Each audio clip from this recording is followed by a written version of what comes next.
Of Christmases Long, Long Ago is my new book arriving for the 2025 Christmas season. Find out what Christmas was like centuries ago. Sneak preview, it was weird and spooky and rowdy, kind of gross sometimes. Find it wherever books are sold in hardcover from Lyons Press and audiobook from Recorded Books. It's Christmas as you've never seen it before, and it makes a great gift.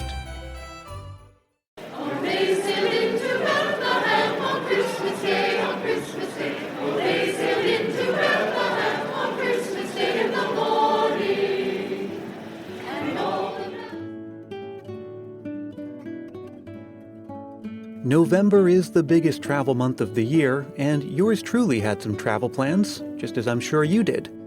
But unlike yours, my travel plans included traveling through space and time. The place is London, England. The time, sometime during the early period of Queen Victoria's reign. And as I'm walking down the streets of old London, I need to watch myself. Things get a little seedy down by the docks, though the music you'll hear there is pretty good.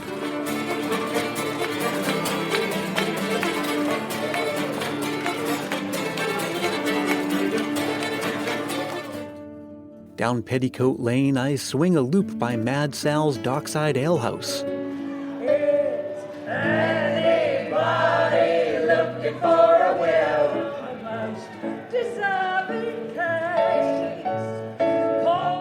And find my way to the calm and safety of Tavistock House, where, luckily, I have Mrs. Fezziwig as a guide to some of the more genteel points of interest. Well, you are sitting in one of the poshest rooms in the whole London. I mean, the Queen is here. There is also the Adventurers Club, which is a gentleman's club, but they also allow ladies to come and lecture. But I'll have to get to all of that later, because I'm here on official business. Yes, once again, I've traveled back in time to Victorian London, but to put it more accurately, I've traveled 20 minutes from the house for the Great Dickens Christmas Fair in San Francisco. It's an immersive, theatrical, and utterly enchanting experience. With music, dancing, costumes, and the smell of cinnamon-roasted almonds filling the air. There's so much to see, hear, taste, and encounter, including several live shows, one of which is a first for the Great Dickens Christmas Fair, and I don't want to miss it. In fact, I can't miss it. So why don't you come with me? We'll go together right now.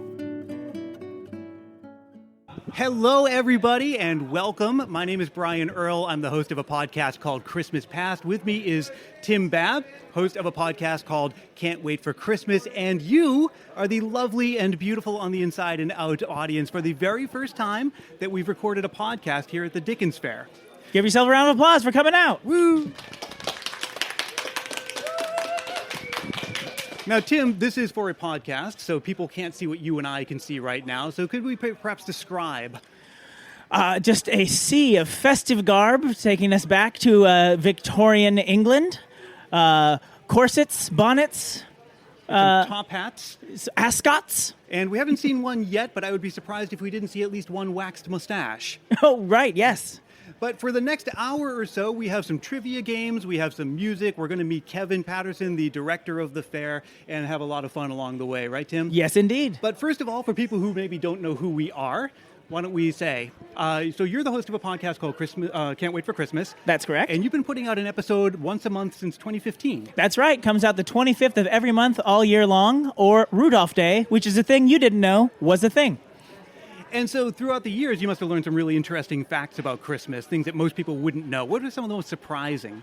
The fact that the song Jingle Bells, people don't know, there's a debate about where it was written. Like, some people think it was written in one part of America, some people think it was written in another, and there actually is a furious debate about that. Something you didn't think anyone cared about.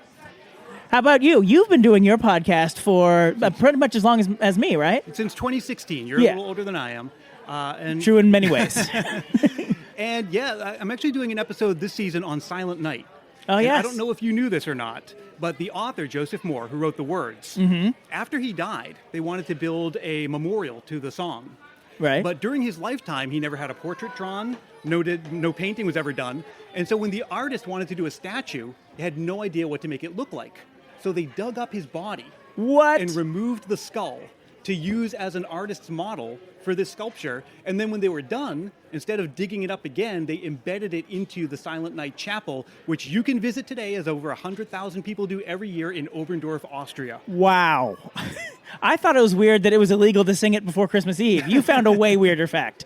And that Christmas is weird. Yes. And it used to be even weirder, especially when we go into some of the history from back here in the Victorian era.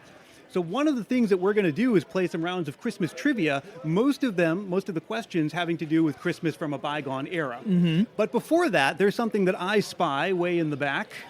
I spy some festive people who might be able to favor us with a song. That is the appropriate way to say we're about to hear some music, to favor us with a song. So I'm going to walk on over here and get a sense of who these lovely and very well-dressed people are. Hello. And could you tell me what we're about to hear? Well, we were going to sing Joy to the World for you. That sounds wonderful. All right, on your mark. Joy to the world, the Lord is come. Let earth receive her King. Let every heart prepare him room. And heaven and nature sing, and heaven and nature sing, and heaven and nature sing. Joy to the earth, the Savior reigns. Let men their songs employ. What fields and flowers, what hills and plains. Repeat the sounding joy, repeat the sounding joy. Repeat the sounding joy.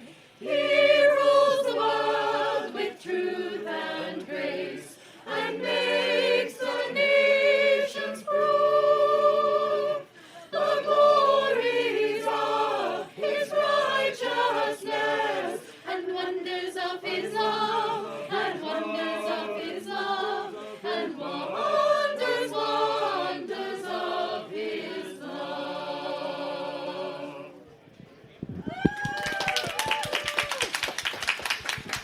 Thank you very much, carolers. That was lovely. So you appear to be a colonist. Yes, yep. Your eyes don't deceive. I was wondering, would you like to hear a song about debauchery?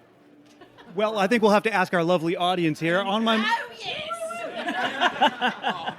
One from the colony. All right, who are we to disappoint? All right. Dashing through the snow in a one-horse open sleigh, o'er the fields we go, laughing all the way.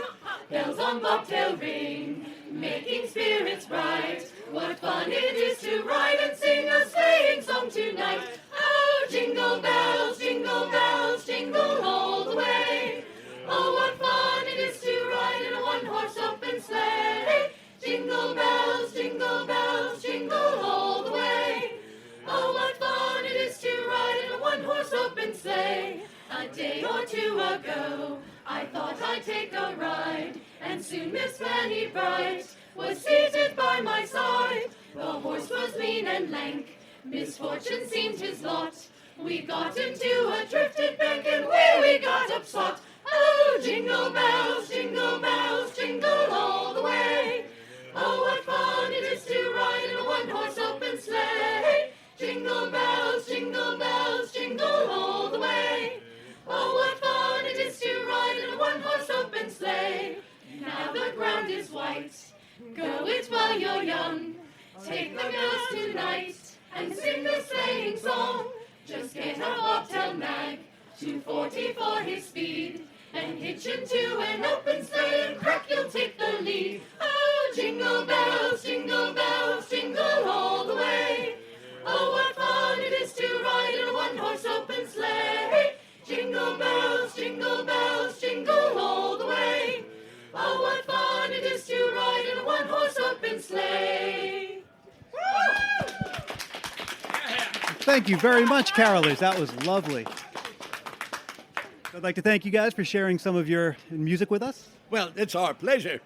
That's what we do, is we sing when we can. And what is the name of your caroling organization? We are the Coventry Carolers. And thank you very much indeed. And a happy Christmas to all of you. They really sang the Dickens out of that. It was going to happen. It was just a matter of when. All right, so we were talking about some strange Christmas facts from way back when. And I figured everyone's here looking so festive, ready to show their Christmas spirit. Why don't we try to put that Christmas spirit to the test with a couple of rounds of Christmas trivia? I like it. It sounds like it's a good time for it. All right, now who's feeling brave as well as festive? Would anyone like to come up? Oh, my goodness, that hand went right up. Please come on right on up around the other side, riding a thunderous wave of applause from the audience as you make your... Hello, my dear. Oh, please do have a seat right here. And could you tell us your name, please? Well, I'm Mrs. Micawber. I'm a special friend of David Copperfield. Oh. And how far did you come to get here? Oh, not very far. I just live over in Grosvenor Square. Oh, Grosvenor Square. Yes. I see. You know, we might make mention of Grosvenor Square in just a few moments. Oh, very good. Okay, so I'm going to ask you some Christmas trivia questions. This is a very low-stakes game of Christmas trivia. These are all multiple-choice questions. You can get help from the audience, you can get help from Tim, and at the end we'll have a nice prize for you, okay? Oh, lovely. So we are here at the Dickens Fair. Yes. Named, of course, for Charles Dickens. Oh, yes. So that's the first and the last name. Did you know that Charles Dickens had a middle name? Was it A, Hooper, B, Huffam, or C, Huron? Oh, my dear. Oh, my friend knows, Miss Anning, Mary Anning. It's Huffam. Huffam. It is that indeed is my answer. Huffam. Yes, Oh, B was the lovely. correct answer. Very well done. Now, I shall have to tease him with that later. Now, in Victorian times, a Christmas would often include something called Hunt the Slipper. What is Hunt the Slipper? Is it A, a party game where you literally have to hunt for a slipper, B, a variation on eggnog except that it's spiked with absinthe, or C, a popular children's book published in 1845? It's actually a game. You think it's the game where you hunt the slipper? It's not a game? That is absolutely correct. It's been so long since I've played it. Now, this one's a freebie. So this is more not a question of how much you know about Christmas history, but how well you were paying attention just a few minutes ago. Silent Night has all kinds of myths and legends surrounding it, but one of the following is really, really true. Is it A, that the author's body was exhumed and his skull is now embedded in the wall of the Silent Night Chapel? Oh, Is my it B, goodness. the song wouldn't have been written if it weren't for some church mice who chewed through the bellows of the church organ? Or C, that the song was actually the work of composer Michael Haydn?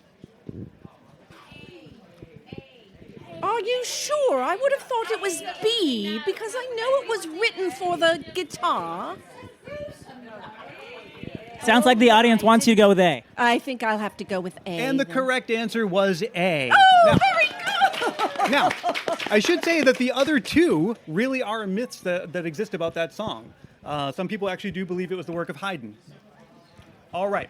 The Christmas cracker, the English party Yes, favorite, of course. was invented in 1846. However, the actual cracking element would be added later. It didn't originally have the cracking element. It is said to have been inspired by what? Is it A, the crackling sound of a log on the fire? B, the loud knocking on the door by visiting carolers? Or C, the tradition of celebratory gunfire on Christmas, which is common in some countries? Oh, my goodness. It could be any of those, couldn't it? It certainly could. Seeing that it's an English tradition, the gunfire thing seems more American. It does.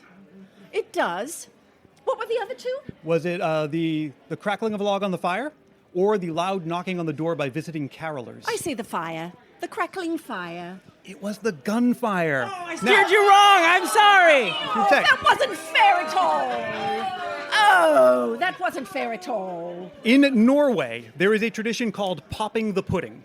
If the Christmas pudding is successfully lifted from the pot, it is common to go out into the yard and fire a gun as a way to celebrate and to let the neighbors know, presumably, that you've been successful. Oh. And so now you know. Now I know. Well, Norway. I didn't know anything about Norway. How would I know that?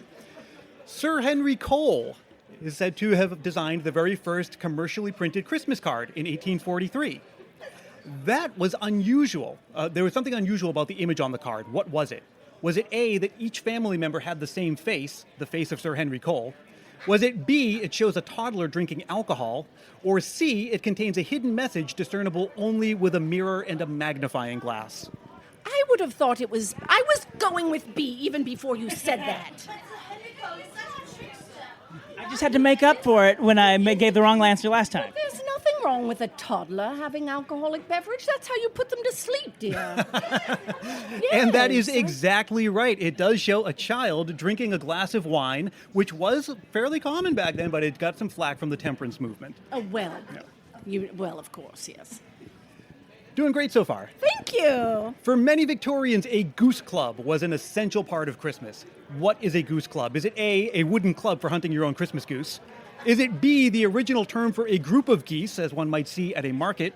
Or is it C, a communal banking system for saving up for a Christmas goose? I think it's saving up for a goose. It absolutely Yes. is. A goose club is where it would happen at the local pub, where you would contribute a portion of your paycheck every week or month, and that at Christmas time you'd be able to get a goose. Yes, of course. All right. How else would the Cratchits get a goose? Now we're going to hop across the pond over to America, where a while ago, in 1659, the Puritans of Massachusetts Bay Colony banned the celebration of Christmas, Yes. as they were wont to do. You could actually receive a hefty fine for so much as baking a mince pie. What was their specific gripe with the mince pie? Was it A, that the smell of one baking could have a corrupting influence on the townsfolk? Was it B, that the pie itself was considered a form of idolatry? Or was it C, that by then the pie no longer contained mincemeat, so given its name, to cook one was to commit the sin of lying? Well, who knows what mincemeat is anyway? I think it was B. They're all about idolatry and how bad that is. You are absolutely correct. It was common way back when to cook the pie in the shape of a manger and then to put a crust figure on the top to represent Jesus. So it was actually referred to as idolatry in crust, and you could get and part of the reason that we bake them to look like a normal pie today was from Puritans trying to that avoid problem, penalty. Yes. All right. I trust in Jesus. Now, no Christmas is complete without gingerbread. Way back when, which of these was true about gingerbread? Was it A, it didn't really contain ginger? B, it was common to add red food coloring because its natural brown was considered unappetizing? Or was it C, that it was illegal to bake it without a license? We're getting some help from the audience here. Why would you need a license to bake a gingerbread and not anything else? Or was it anything baking? I'm sure that they would call it gingerbread and there would be ginger in it. So I'm sure it's not A. I think, all right, C. We're It going really with was. C. Correct. There were gingerbread baking guilds, especially in Germany, where to bake it without being a licensed member of the guild was a crime. I see. All right. Well, when you put it that way, I understand. Will not break the gingerbread. 9.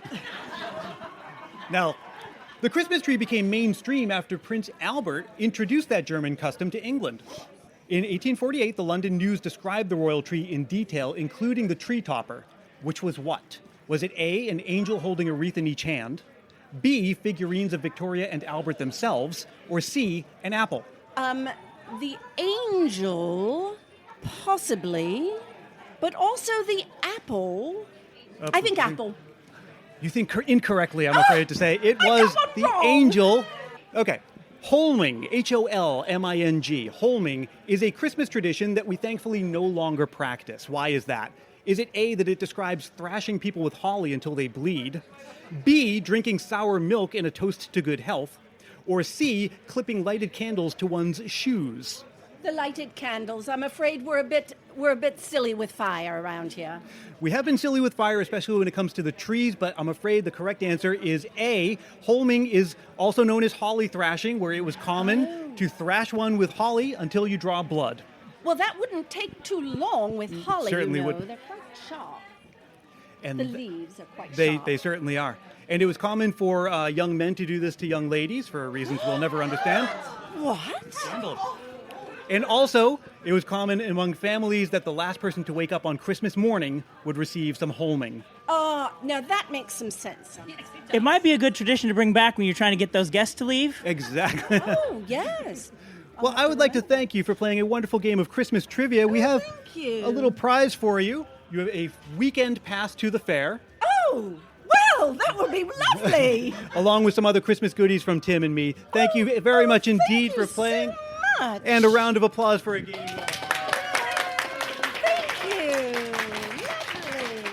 All right, so we have some musicians taking the stage, and Tim, if I didn't know better, I would think that we were perhaps on the sea. Yes, this does look very seafaring. Yes.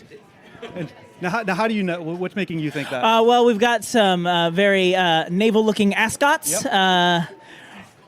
Yep, we've got some... Is it not an ascot? Did I say that incorrectly? Is it a cravat or a kerchief. All right. Heavens, forgive me. Yeah.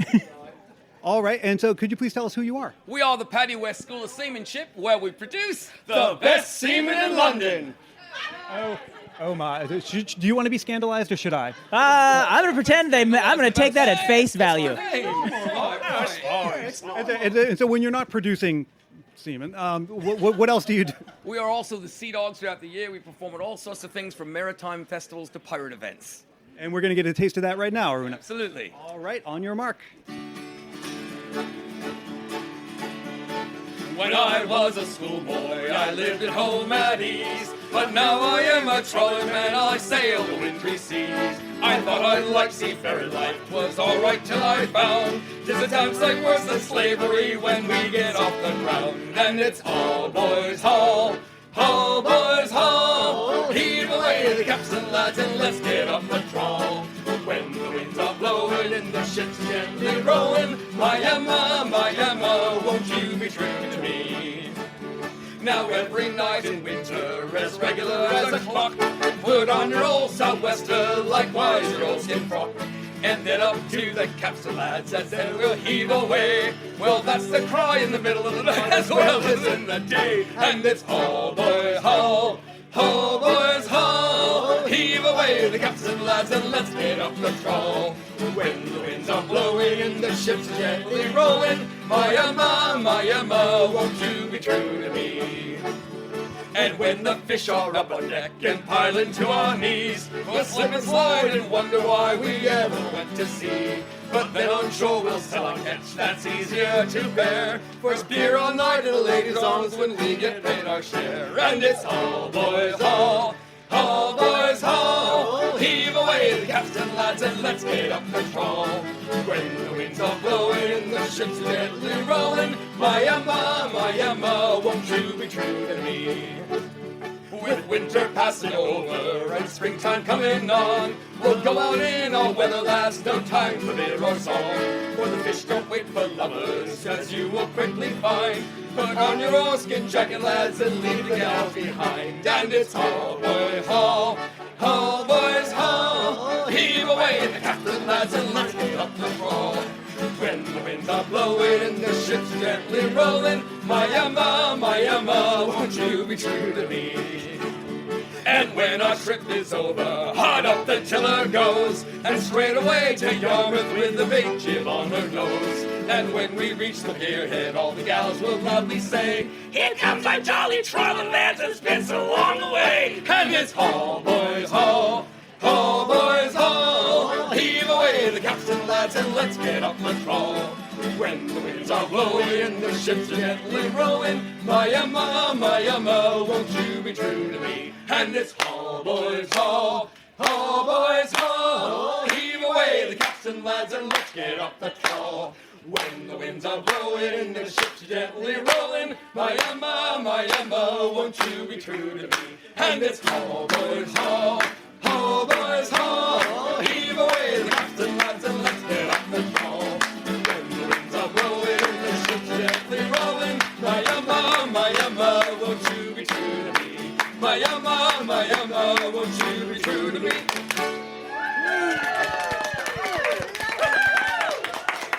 Oh, thank you. They are very talented. Oh my goodness. Yes, the puns will not stop. Two very dapper-looking gentlemen right here. Yes, they look like they are ready to fiddle us a tune, perhaps? Yeah. And so let's see, I wonder if we can just describe the getup that we're seeing here. We have, does this be a morning coat or morning jacket is what it's called? Yeah, just an outerwear coat. Outerwear coat with a ascot? Cravat, sir. Cravat, okay, yep, pardon me. How about yourself? Just have a vest and I have a ascot on, and I've got a wee hat on. Don't forget your jaunty my cap. fiddle. My jaunt cap. Excuse me. Tim, I've never used the phrase "he cuts a dashing figure," but I'm glad that I get to do it now because that's pretty much how I would describe what we're seeing here, and the audience agrees. Oh, yes. Very fine looking boys. Okay, and so I couldn't help notice that you have a pair of fiddles on you. So what are we going to hear? We're going to hear two wee fiddle tunes from Northern Ireland. All right. On your mark.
Gentlemen, that was wonderful. Why, thank you so much. Thank you, sir. All right, and a happy Christmas to both of you. Happy Christmas to you. And will the fairgoers be able to see you inside? Of course. At about 1:30, I think we're going to be playing outside of the tea shop across from the Corinthian Rose. All right, you heard it here, folks, at 1 o'clock. Thank you guys very much. A wonderful Christmas. Oh, Sharon, that was some lovely music. Even the wee babes were dancing. It was so good. Well, it's about that time, Tim. I think if we are on schedule, we're going to be interviewing Kevin, who is the executive director of the fair. So why don't we bring him up? Ladies and gentlemen, welcome to the stage, Kevin.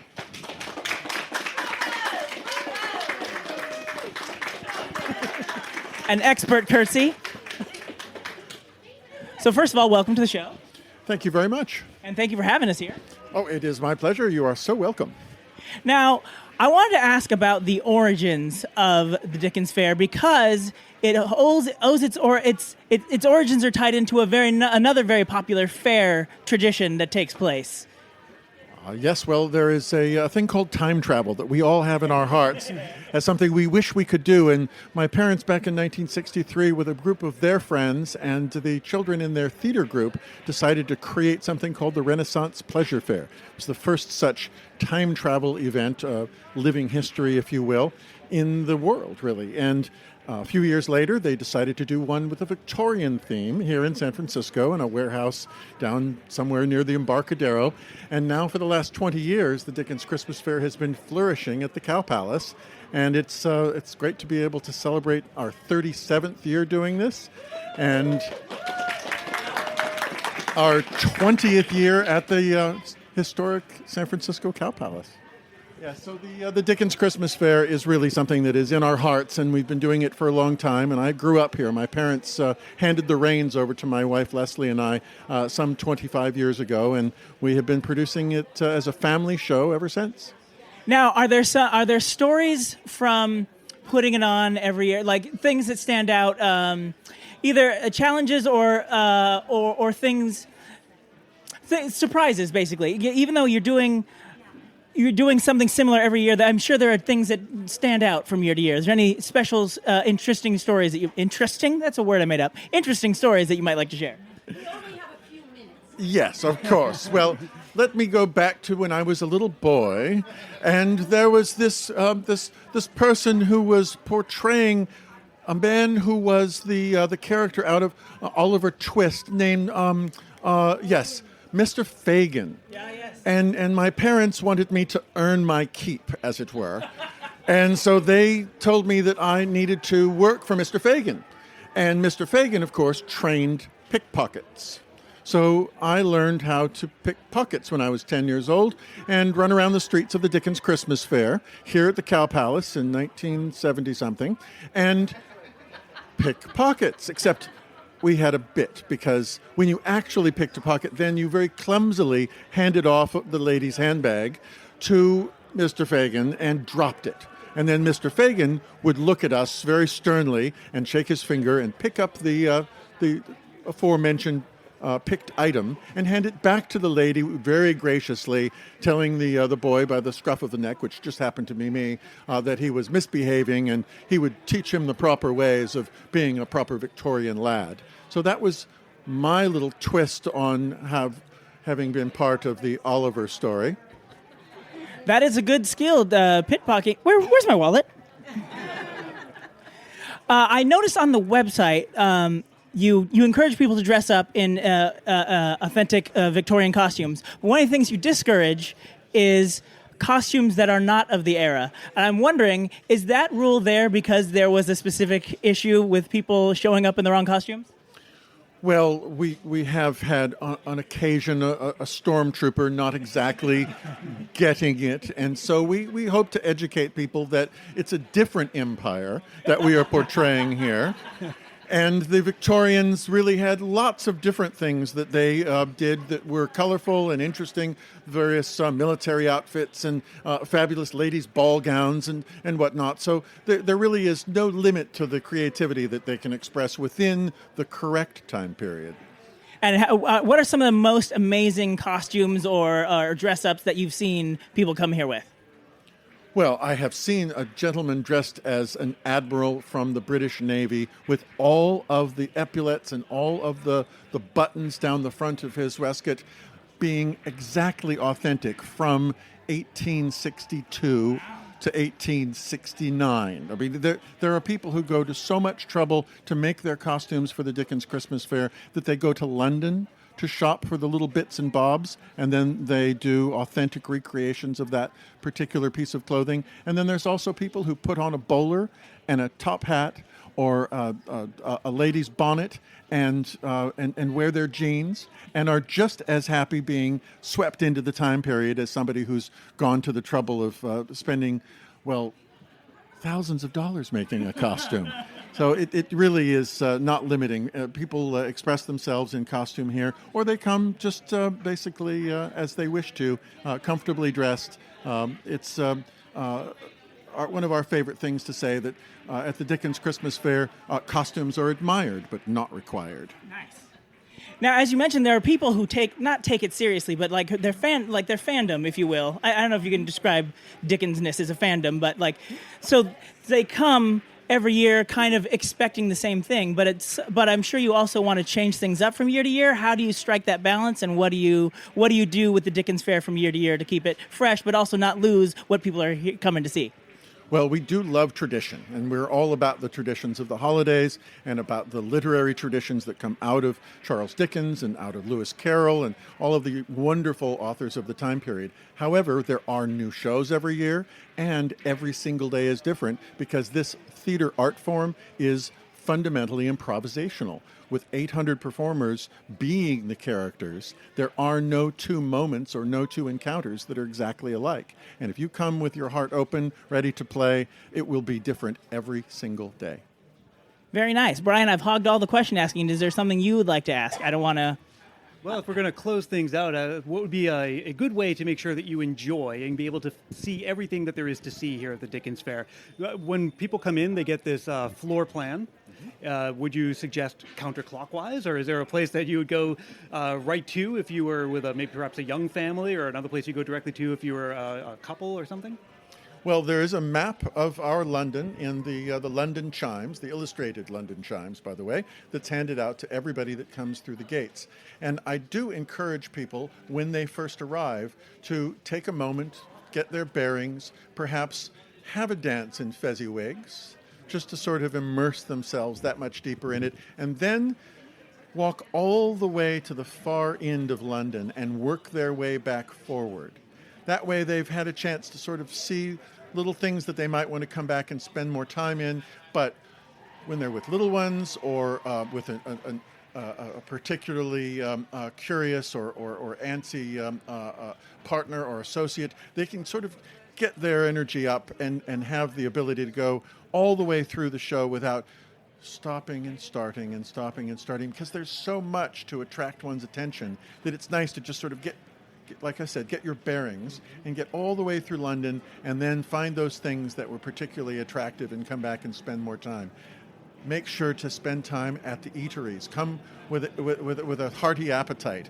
There are so many delicious fresh foods at this particular festival, unlike any other. All of the chefs here are making fresh and delicious foods. And then there are stages that have changing shows every single day. So when you sit down to a meal, take that illustrated London Chimes and open it up to the stage schedules and see what it is that you're perhaps most attracted to.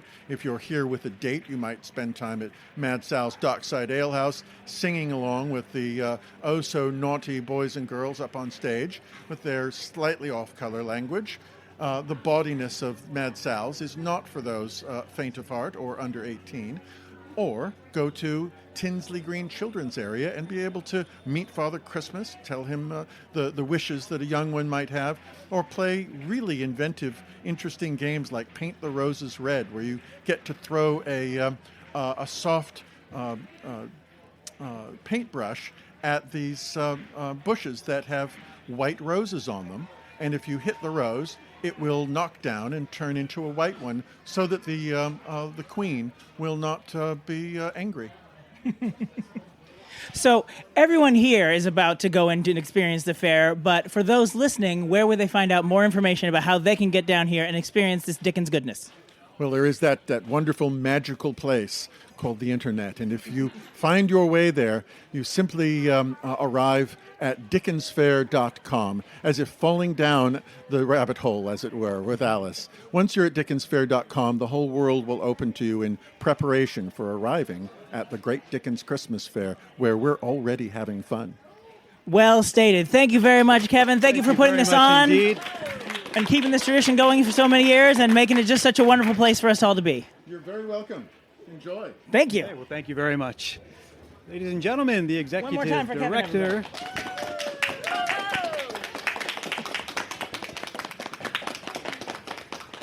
All right, Tim, well, let's recap so far. We've played some Christmas trivia. We have. We've heard some musicians. We have indeed. We've got a chance to get an inside look at the Dickens Fair through the eyes of the executive director.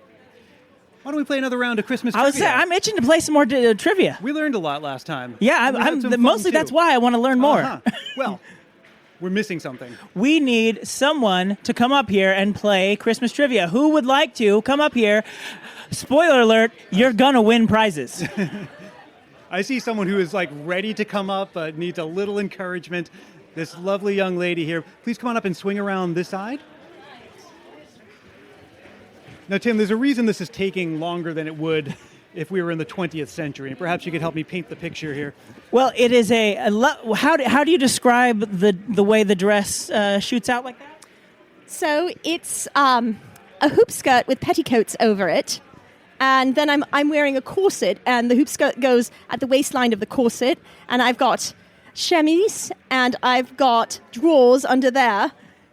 It's quite a production to get dressed. And then over the corset, I've got this little fichu to cover the bosoms.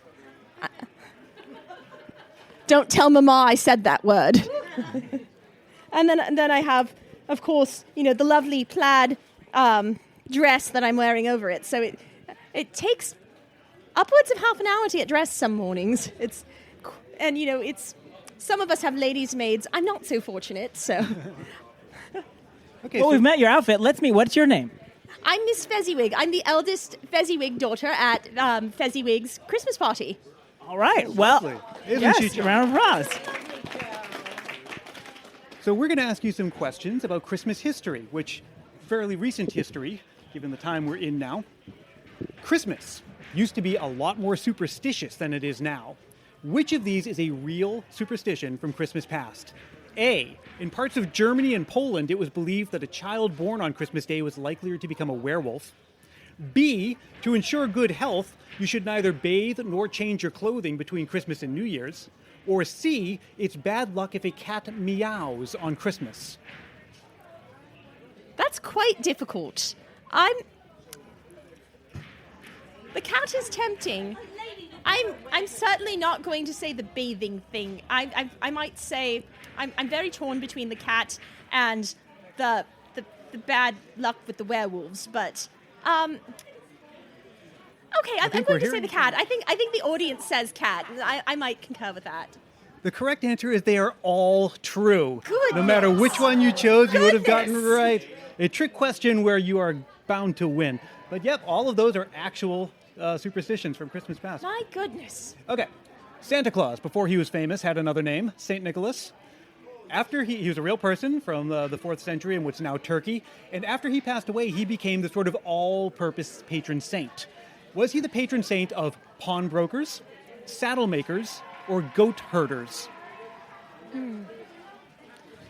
It's very difficult to say. I think this might be a trick question because I do know a little bit about St. Nicholas, the Bishop of Myra. I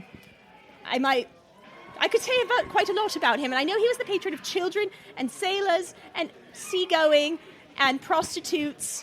And That's true. I might say moneylenders because there's some unsavory people in there. Uh-huh. But it might be all three, but I'm going to say moneylenders. Well, that wasn't one of the options. I think you meant pawnbrokers, in which case you are 100% correct. Pawnbrokers, Very good. yes. The crowd shows its appreciation. Okay. Now, here's something else about St. Nicholas, right? He was a real person who became a bishop. How did he become a bishop? Was it A, he was appointed to that position by the emperor? Was it B, he walked around calling himself a bishop and eventually everyone just went along with it? Or was it C, that after the old bishop died, the priests in the city agreed that whatever priest was the first to walk into the church would be the new bishop as long as his name was Nicholas? I'm going to say C. It actually was C. Yeah. This is really true. Well, Nicholas means victory of the people in Greek, so that seems a very egalitarian choice.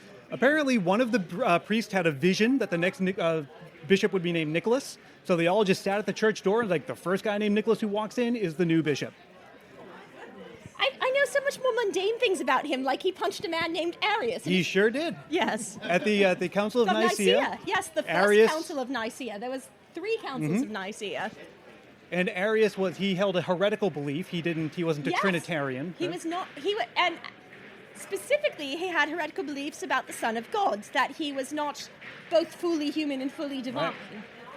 And Great for carol. that, St. Nicholas punched him in the face, and Constantine put him in jail. That's not very nice of you. This is a guy who knows if you've been naughty or nice, by the way. Oh, goodness. Okay. Now, You have worse puns than my dear papa.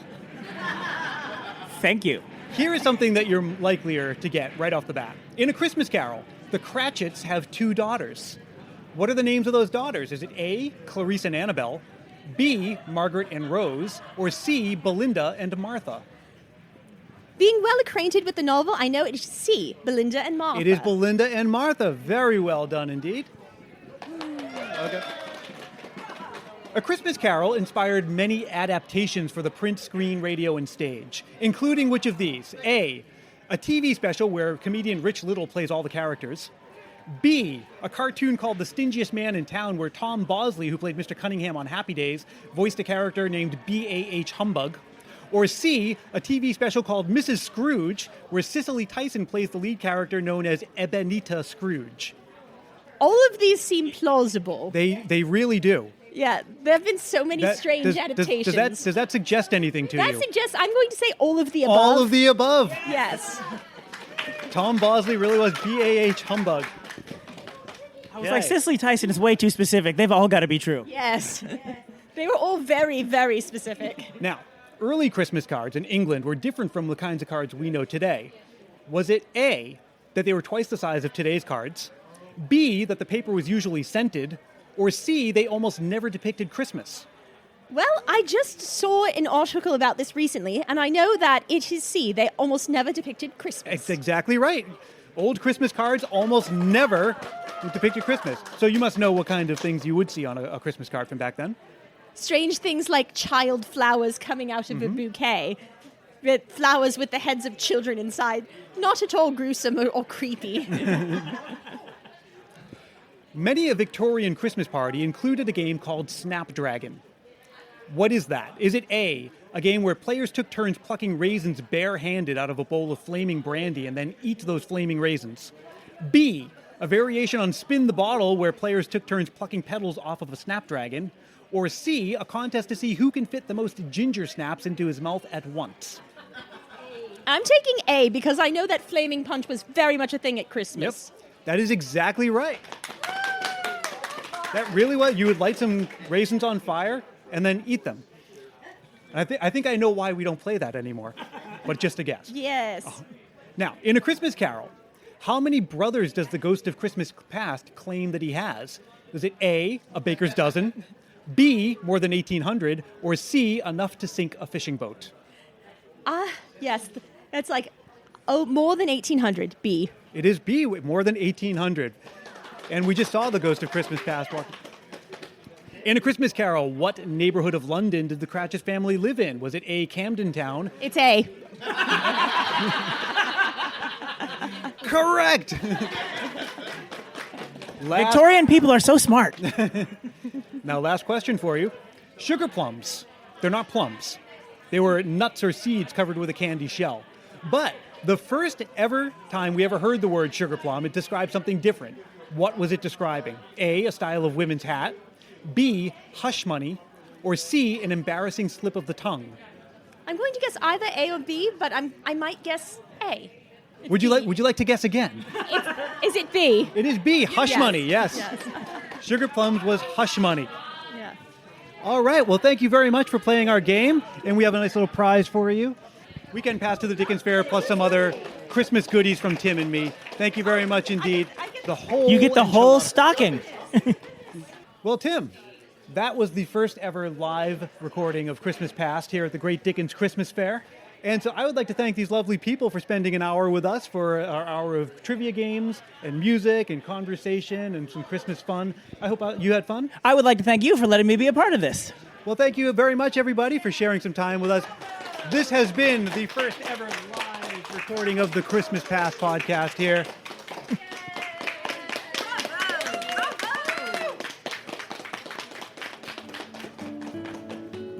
Thank you so much for listening. I hope you enjoyed that. And maybe you'll be able to come to London with me again next year for another show live from the Great Dickens Christmas Fair. My special thanks to Tim Babb from Can't Wait for Christmas. You can find his podcast wherever you find podcasts. And also a big thanks to Denise Lamotte at Denise Lamotte Public Relations and Kevin Patterson, who you heard in this episode. This show wouldn't have happened without Denise and Kevin's hard work and good cheer. So thanks again, and Merry Christmas. Christmas Past is produced in sunny San Mateo, California by yours truly, Brian Earl. Be sure to follow along on Facebook, Twitter, and Instagram. And if you're feeling the Christmas spirit, why not help more people find this show by telling a friend about it or leaving a review on Apple Podcasts? Those reviews on Apple Podcasts make the show more visible when people are searching for Christmas shows. So, leaving a review is kind of like spreading Christmas cheer. I'll even send you a sticker to say thanks. Get in touch for details. Again, that email address is christmaspastpodcast@gmail.com. I hope your Christmas season is off to a wonderful start, and I look forward to seeing you again very soon.